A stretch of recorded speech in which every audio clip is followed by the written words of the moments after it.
Hello, makeup friends. We are back with another eye swatch video. Today, we are taking a look at the newest palette from Rare Beauty. This is the Give Yourself Grace Discovery Eyeshadow Palette. I purchased mine from the Canadian Sephora website, which cost $38. It retails for $29 on the US site. In there, you are getting 7 shades with a range of finishes from matte all the way up to a pressed glitter. This is a vegan and cruelty-free product, and it's also made free of parabens, formaldehydes, and a bunch of other things. For the arm swatches, I did not prime my arm with anything, so this is just dry skin and finger swatches. And if you caught my most recent eye swatch video that I did, it was on the Lawless Lilac palette. In that one, I went through and swatched everything and then reapplied the swatches. I did not feel that I needed to do that for this palette. So we're just going to do one go through with the swatches.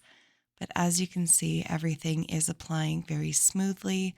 The matte shadows themselves, the texture in the pan is very soft and smooth.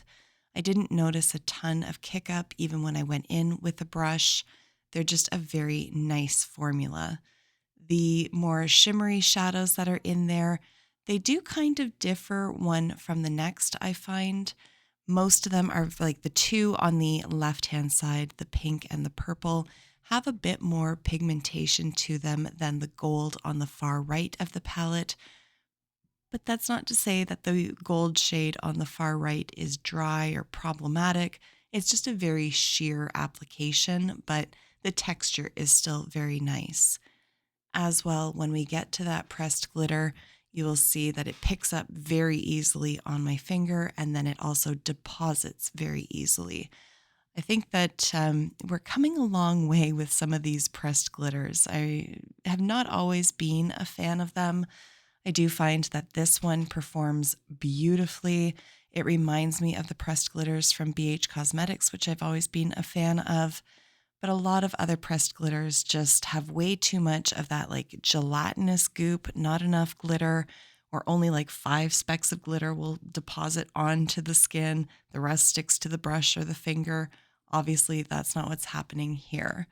So then I did want to go in and just show, if you just lightly pat it on, what it looks like if a full eyelid of glitter is sort of not your vibe. I do like that there is some versatility here because of the way that it translates from the pan to the eye. So now we are going to get straight into the eye swatches. The last video that I did with the eye swatches, I felt using my like super zoom lens just brought us in way too close. So I've just used my regular lens today.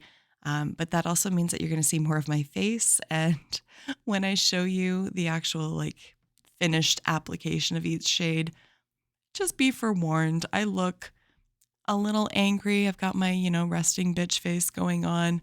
I don't know. I just feel like an actual boob if I sit there and just like smile and make like cutesy faces at the camera after every eye swatch.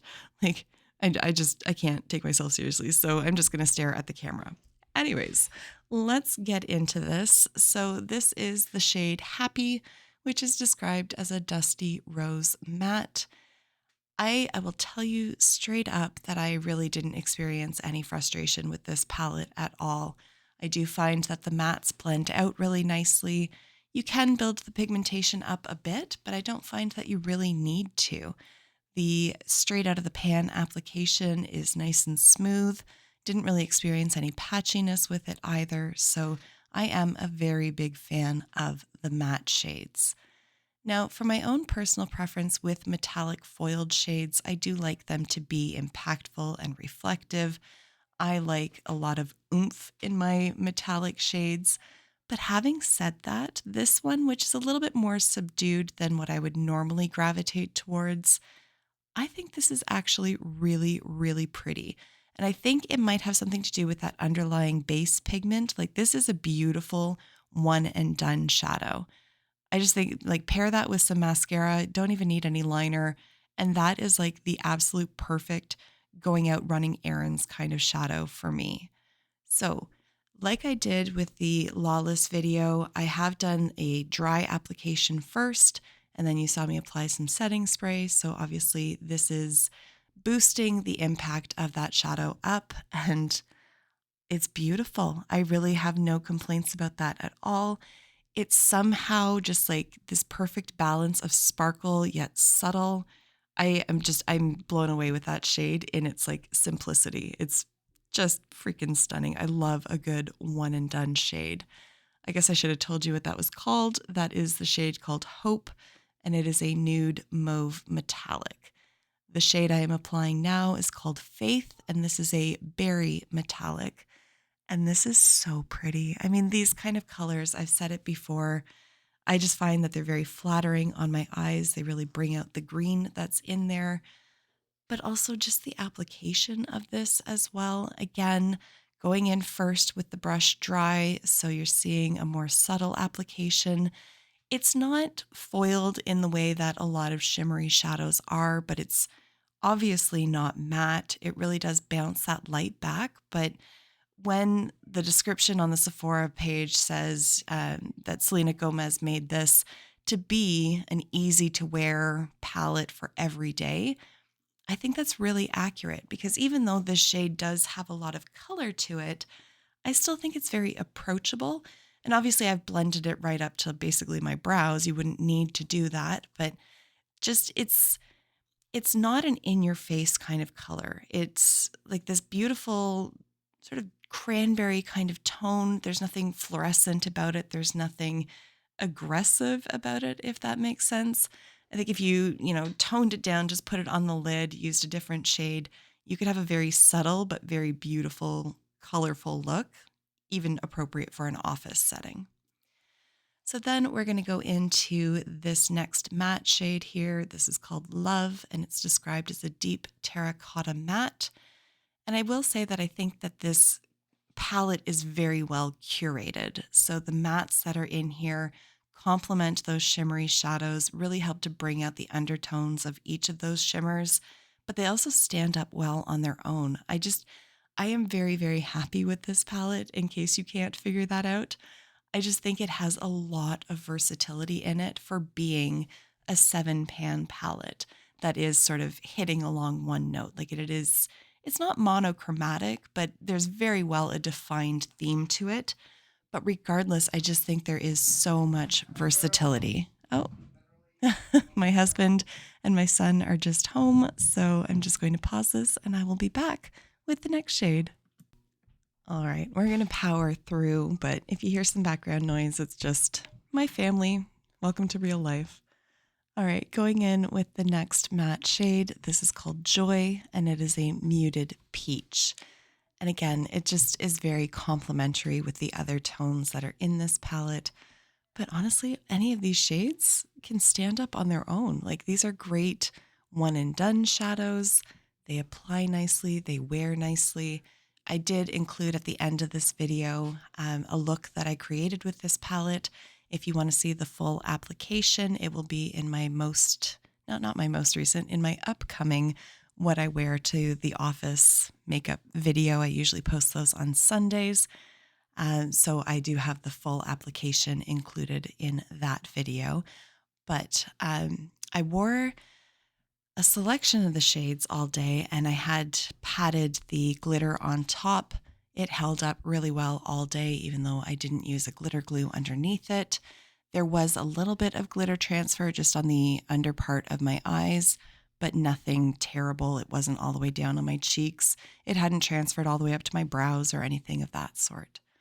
So this shade here is the most subtle in the palette, and this is the shade called Cheer. It is a champagne pink duochrome.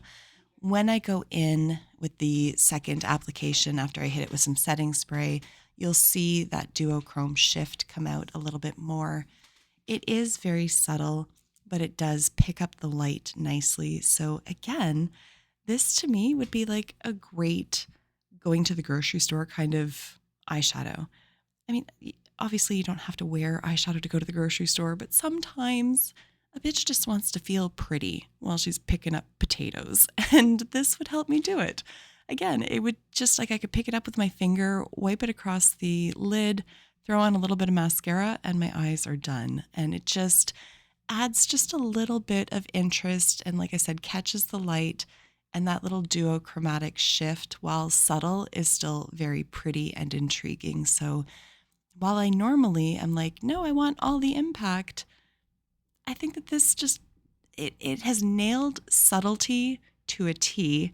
And then it goes balls to the walls with this glitter, which is called Splendor, and it is a taupe to lilac glitter.